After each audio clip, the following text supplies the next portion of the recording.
各位网友，大家好，欢迎收看迈阿密上海观天下节目。今天啊，我要给大家继续做那个川普那个大选这个系列啊。今天的那个节目的标题是什么呢？昨天还是前天我做了一集川普输了会怎么样，对吧？今天我做一集什么？如果川普赢了美国总统大选啊，会推动美国修宪延长他的总统任期吗？会引发美国内战吗？美国会分裂吗？川普会被暗杀吗？他会派出志愿军协防台湾吗？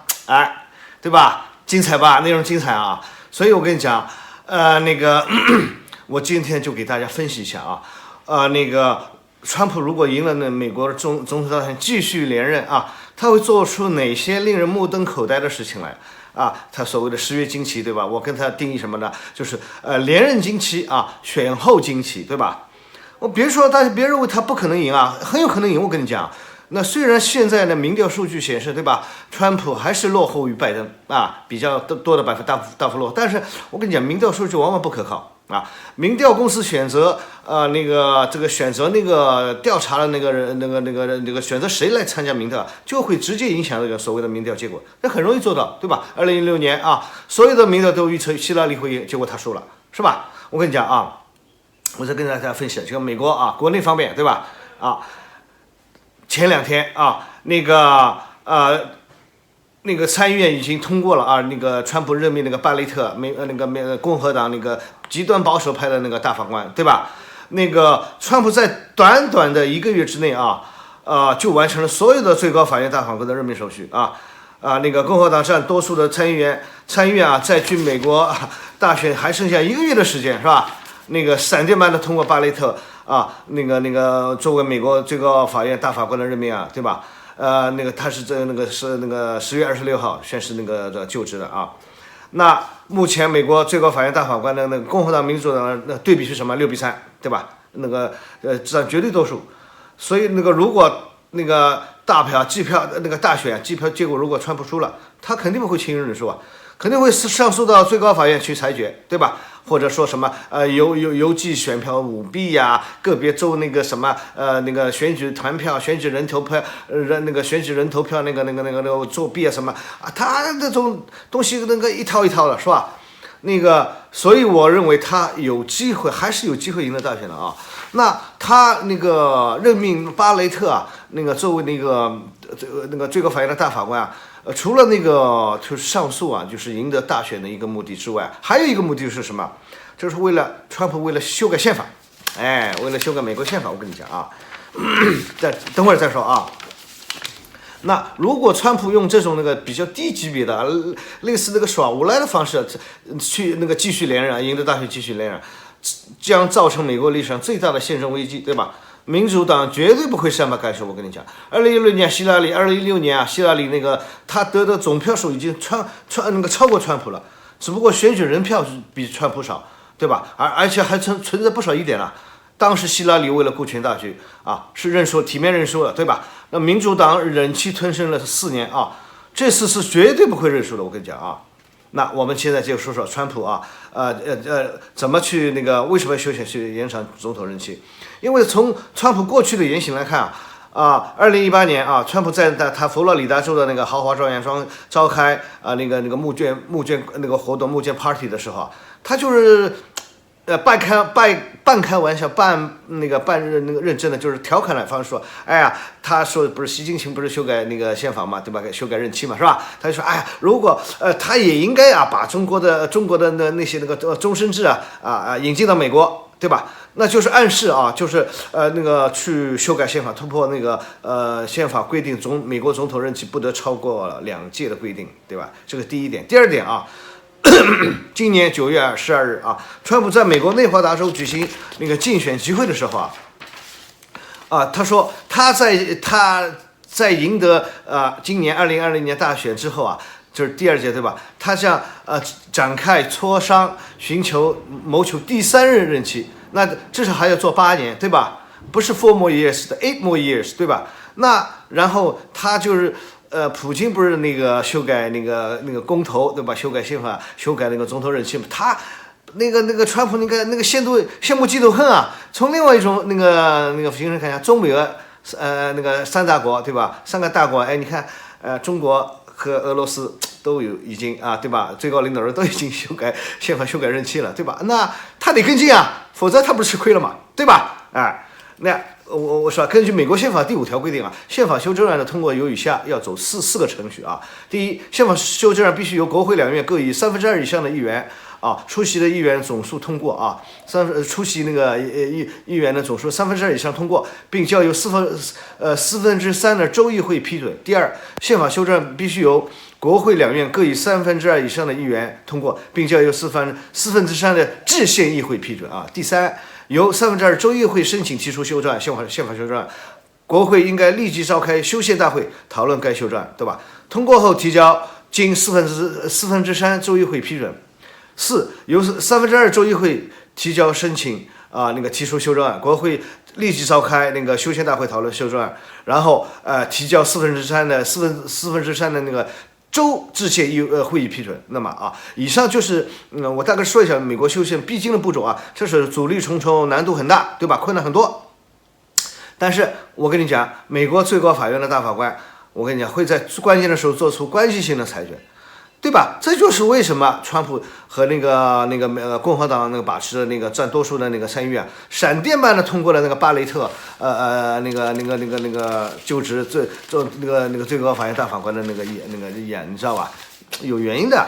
我跟你讲，如果川普那个修宪成功那在美国必将引起滔天的政治巨浪反对川普的那个人会结成联盟，共同来倒川形成一种什么倒川普运动就像当初我们那个推翻满清之后民国的袁世凯他不是第一任那个中华民国大总统嘛，对吧？那他是当时那个错误行事，因为什么议会什么我们全盘西化，当时100多个政党政令出去没人理你，就是天天吵架，天天他妈的在议会的吵架，就像台湾那帮吵架打架乱七八糟，对吧？袁世凯烦死了。袁世凯他是有能力的，但是呢，他的由于那个政治那个体制他当时是议会制，他没大总统权力那个小的要死，你知道吧？被权力遏制住，然后他无法施展他的政治抱负，所以他才会去被那个手下那帮人杨度和他儿子之类的人劝进，对吧？然后印的假的报纸去骗他，然后他脑子一热称帝了，然后好了，那么。对吧？那个全国那个各路军阀纷纷倒员，然后那个老蒋誓师北伐，也是成就了老蒋的一番功业。老蒋呢主要的功业就是北伐成功了，你知道吧？北伐成功了那到时候美国肯定爆发内战那然后呢搞不好川普就会被暗杀。我跟你讲，这几年来川普他得罪的人太多了。对吧？那美国历史上有好多那个总统被暗杀，林肯对吧？里根没死，对吧？然后还有肯尼迪死了肯尼迪案子到现在还是悬案，对吧？那个秘密是吧？谁知道呢反正都是利益集团干的事儿，对吧？那我现在又跟大家说一下川普上台之后得罪了多少人他首先得罪了很多权贵，我在上一集说了，对吧？他说那个 Q 粉他就说那个影子政府脸通屁那帮人公开宣称要把那个他们那个影子政府的成员送进监狱，起诉他们，包括克林顿夫妇前总统克林顿夫妇、奥巴马夫妇，还有金融大鳄索罗斯等人那他得罪的那帮人都是美国可以呼风唤雨的人那个势力很大的，能量非常大，对吧？那个他几乎把所有人都得罪了除了呢，然后他走群众路线，对吧？那个民兵组织，还有那个底层民众我现在先说一下这个已经被川普开除的他那帮他原来的那帮亲信那个第一个国家安全顾问博尔顿，对吧？博尔顿不是他还写书了嘛，对吧？博尔顿是因为川普在戴维营会见塔利班领导人，博尔顿非常不满，然后在推特上那个反对他，然后被川普开了，被川普开了，炒了。然后呢，博尔顿又写书为了写书能不能写书还打官司，结果法院判博尔顿赢了，对吧？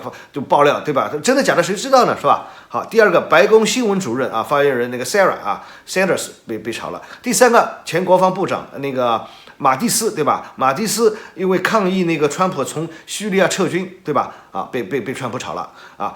第四个司法部长那个Jeff Sessions 啊。第五个那个前国务卿蒂勒森，对吧？蒂勒森前国务卿都挺有名的，是吧？那个蒂勒森的能力比那个现在那个蓬佩奥强多了，是吧？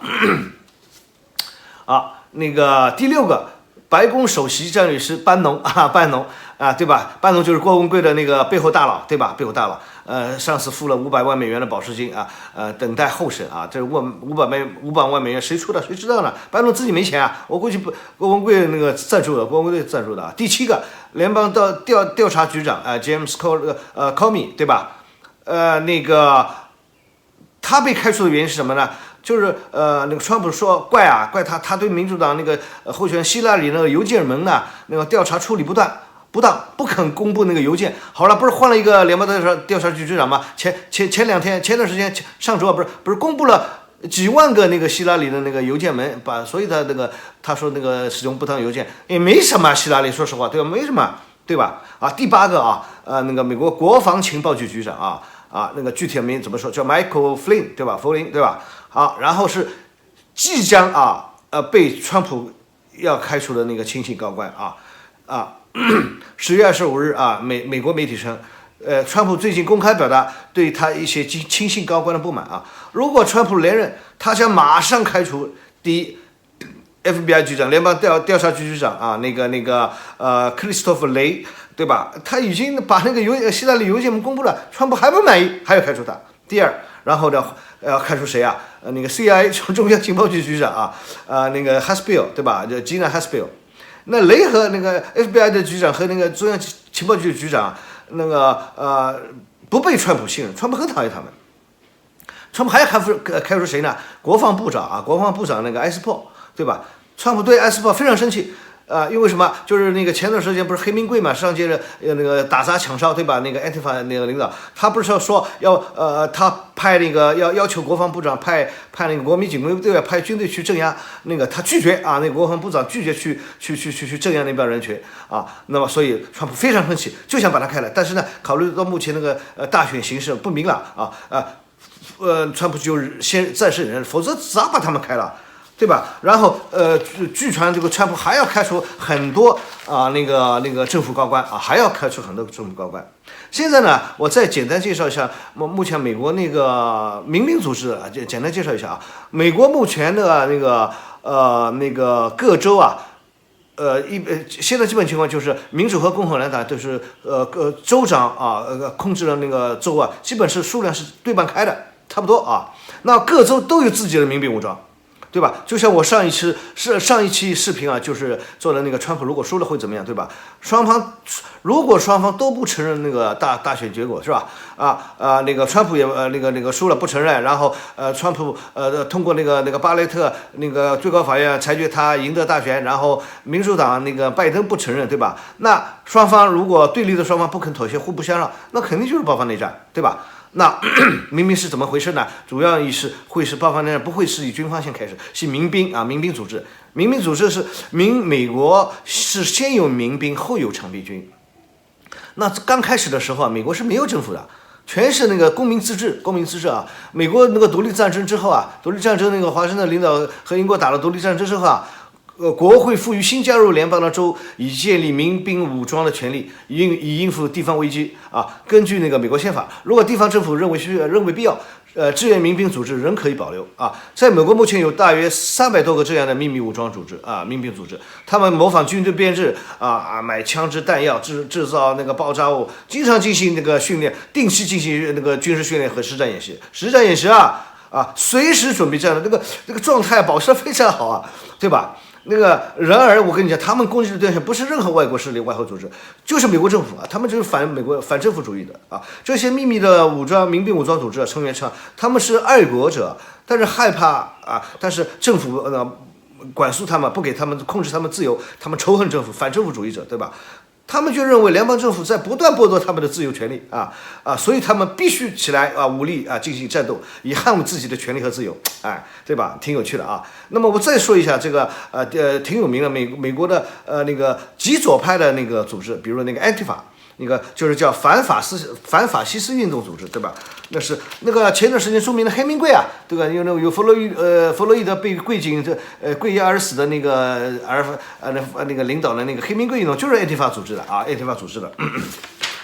他是那个 Antifa 组织那个煽动那个底层那个特别是黑人有色人种上街打砸抢烧对吧？零元购就是他搞的，对吧？那该组织呢，目前呢由于保密性非常高，成员出来都是穿了黑衣戴黑帽，然后蒙面内部情况不太清楚，公开资料很少FBI 肯定有，我没有，对吧？但是有一点是肯定的就是说凡那个 Antifa 那个反法西斯运动的组织力量在不断壮大。那还有据统计76%的民主党人士认为川普是种族主义者，是法西斯主义者认为川普正在领导一场种族主义法西斯运动威胁到那个弱势的少数族裔的权利，甚至是生命。所以民主党是同情那个Antifa 的。所以我跟你讲，有。那由于 Antifa 是无政府主义，全部是无政府主义主义者组成其头目的活跃分子对国家没有信心，他们认为国家是法西斯主义、种族主义的同谋，他们更喜欢直接行动大部分都是黑人和有色人种也是极端的无政府主义者和反政府主义者，认为政府要求民众戴口罩、打疫苗是为了控制百姓，让百姓失去自由。对吧？他们认为是种族，他们认为那帮极右派就是种族主义者、法西斯主义聚集在一起的时候要搞事了，对吧 ？Antifa 他们包括他们那个游击队对吧？就会去破坏他们的集会，破坏那帮种族主义者的集会包括使用武力，对吧？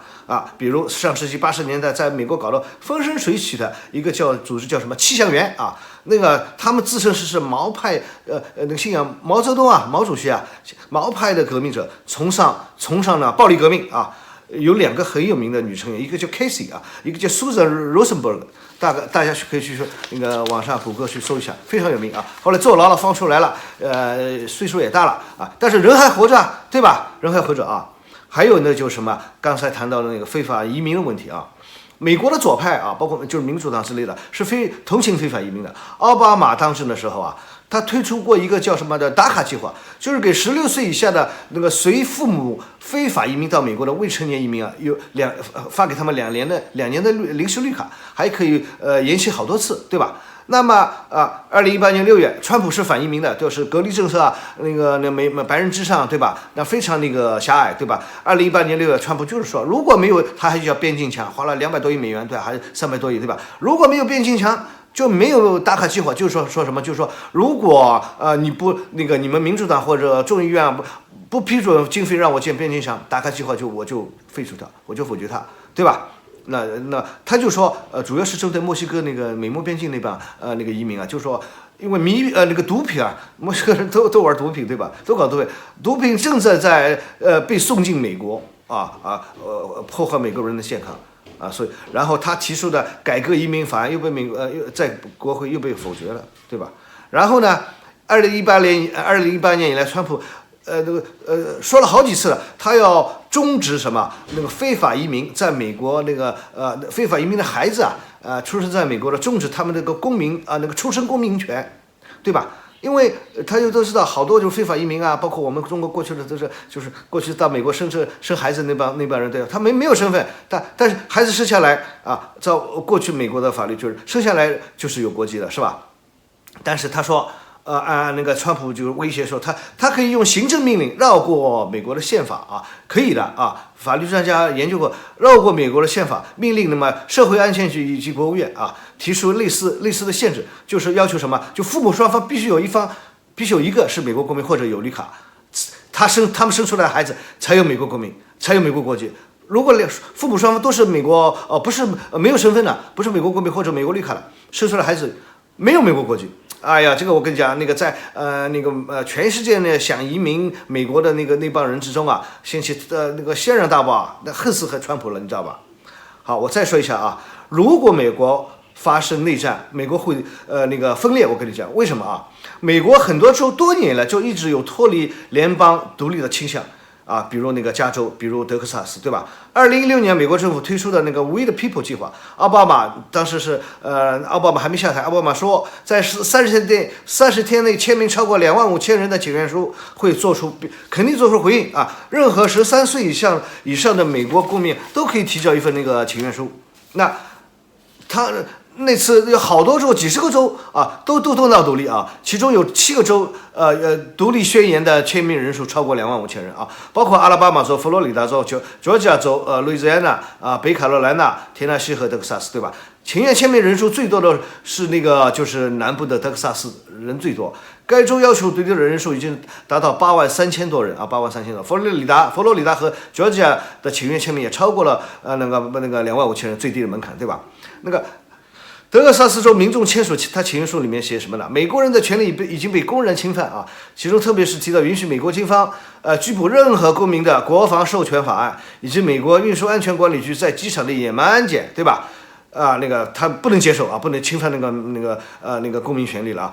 创建者指出，作为世界第15大经济体啊，就是德克萨斯世界第15大经济体，脱离美国啊联邦的德州啊将会成为一个伟大的国家啊，公然宣称分裂国家。还有 Ohio 的申请人怎么说呢？他认为本州的人口和经济规模已经超过瑞士，因此有能力作为一个独立的自由国家存在，同时还可以继续和美国保持友好的国际关系。很多请愿人认为，只有自己所在的联邦州独立，才能保护当地的居民的生活水准啊，确保他们的权利和自由啊，挺有趣吧？确保他们的自由。我这里还特别，刚才加州没说，我说美国应该是最富有还是地方应该是最大的一个州吧，加州啊。2018年5月26日啊，一份主张加利福尼亚脱离美国独立的提案被提交至加州的州务卿办公室。这份加州脱美提案叫Care Exit， 仿照英国脱欧啊。Brexit 对吧？而得名，要求人们投票废除美国宪法中要求加州不能独立的条款。加州有1/3的民众因反对川普总统啊支持加州独立，有1/3的民众啊，很多人数了。如果这份提案可以进入公投程序并投票通过，那加州就像未来可能脱离美国联邦独立建国又迈进了一步，对吧？加州州务卿说，提出独立提案的加州独立运动组织已经或者开始收集近60万人的签名啊，并已经启动公投程序。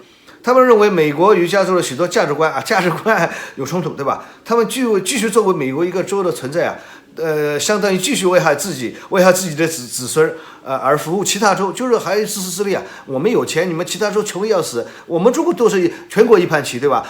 先富的带动后富的啊，经济发达的支援经济落后的，他不管，我们过好日子，你们穷人关我什么事？不行，我们要独立，就是这个意思啊，就是这个意思。那此前类似的加州独立建国。或分成很多州啊，加州或分成很多州，这个运动都以失败告终啊。本次名为加州国的提案还要求否定美国宪法的最高法地位，否定美国宪法啊。如果公投获得通过，那加州2019年或将举行公投啊，决定加州是否应该成为一个自由、拥有主权的独立国家啊，拥有主权的独立国家。那我们再说说啊，美国分裂说完了，我们再说一下啊，川普如果赢了之后，美国的外交啊，对外政策会怎么样？那其他我不说，其他国家我也不说了，是吧？我就说中国啊，美国肯定继续会全方位打压中国，甚至发动战争。那你看就是昨天吧，是吧？10月27号，第3次英美2+2部长级会谈在新德里举行，对吧？两国签署地理空间合作基本交流与合作协议，对吧？这一军事合作协议将允许印度使用美国提供的地理空间数据，就是美国把它的 GPS 数据军用级别的提供给印度啊，以提高印度巡航导弹的和弹道导弹打击目标的准确性，对吧？印度已经放弃了它几十年的立国以来将近70多年的不结盟政策，不结盟的外交政策已经放弃了啊，它紧紧抱住了美帝的大腿啊！为什么？为了共同的对付中国，它到时候可以得到好多好处，你知道吧？是吧？好，川普继续连任后会加紧构建那个亚洲版的小北约组成美日印澳联盟，共同对付中国。我在前一期视频里面也说过了如果美国想和中国开战那个地点就是台海或者南海，对吧？南海那什么那个岛礁黄岩岛师出有名嘛，海牙那个国际法庭的什么裁决，对吧？他就拿着这个虽然是那个擦屁股纸废纸，他不管，他有那个你就要师出有名，必须要有这个东西，对吧？如果美国政府想武力协防台湾，来阻止中国的统一，遏制中国那个民族复兴他会有好多方法，外交手段，对吧？那个副国务卿去了，然后说不定国务卿去了，说不定川普去呢。如果赢得大选之后，很有可能，然后前两天又卖给台湾400枚那个鱼叉反舰导弹，对吧？还有其他进攻性武器，他开始就一点点这样了，进攻性武器都没。你看蔡英文这两天兴奋他疯狂了呀，全民皆兵那个贻误巨统是吧？贻误巨统。然后呢，我跟你讲我提出我的那个判断就是。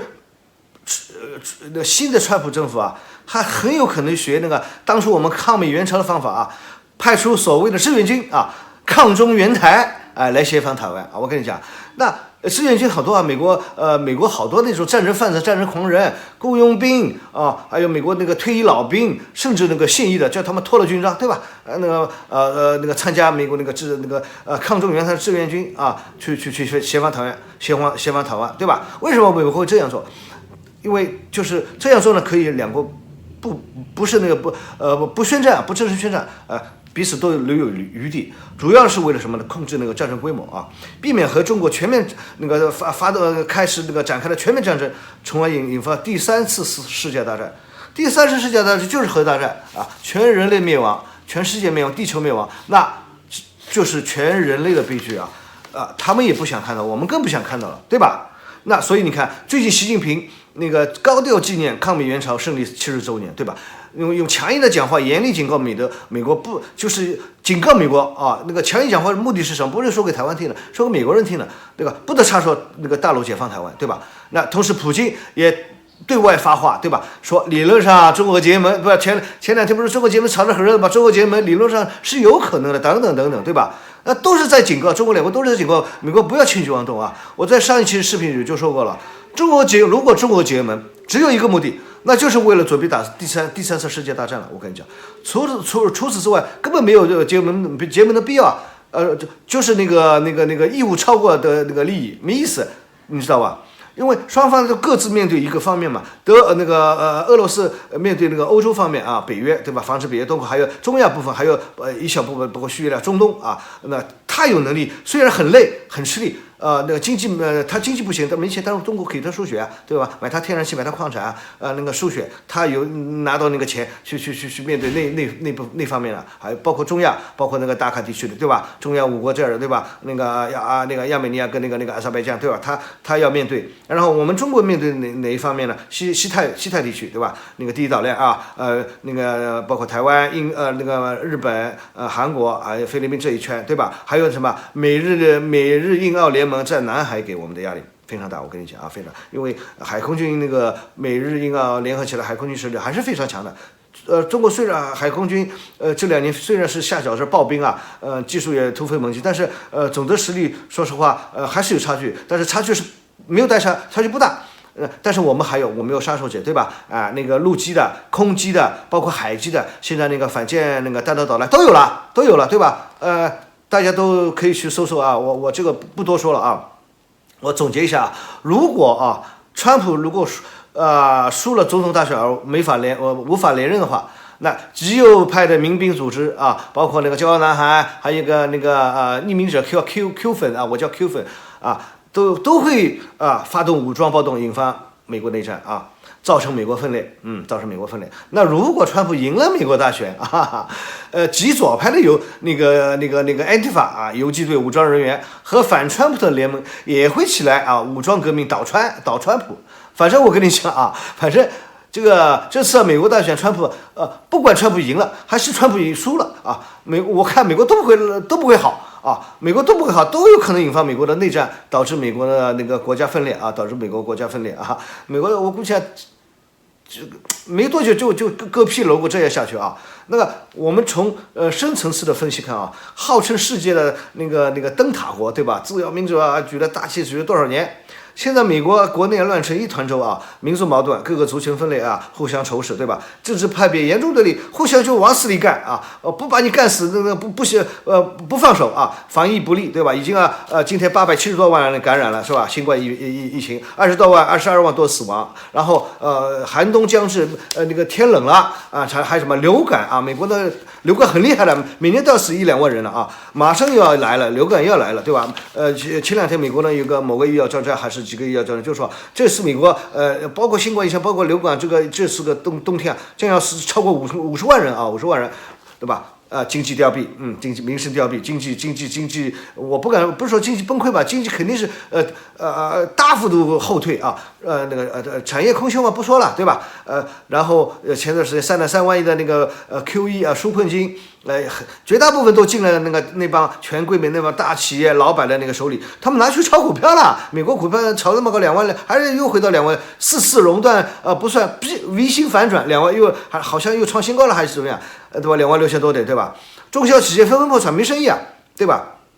底层民众啊，那个失业越来越多啊，看不到希望，对前途渺茫，所以那个很容易被那些阴谋论煽动起来啊。现在美国国内，我跟你讲，就是一堆干柴，就缺一个火星子，那稍微来一个火星子，就立刻熊熊燃烧起来啊，那就是遍地革命的烽火了，对吧？